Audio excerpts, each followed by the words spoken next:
Hello guys, പൊന്നു സക്ഷി യൂട്യൂബിലോട്ട് എല്ലാവർക്കും നമസ്കാരം.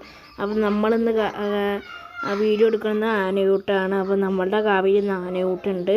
അപ്പോൾ ആനയൊക്കെ വന്നിട്ടുണ്ട്, ആനയെ കുളിപ്പിച്ച് കൊടുത്തിട്ടുണ്ട്. അപ്പോൾ ഈ വീഡിയോ നിങ്ങളുടെ അടുത്ത് ഷെയർ ചെയ്യാനാണ് ഞാനെടുത്തത്.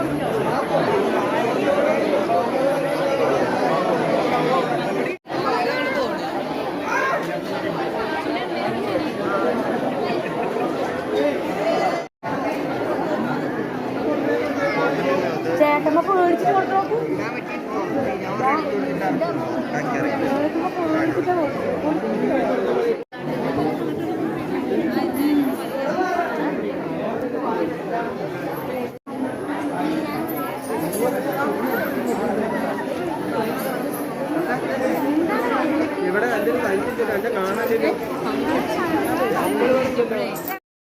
ഇത്ര തന്നെയുള്ളൂ നമ്മളെ വീഡിയോ. അപ്പോൾ എല്ലാവരും ലൈക്ക് ചെയ്യുക, സബ്സ്ക്രൈബ് ചെയ്യുക. അടുത്തൊരു വീഡിയോ കാണാം.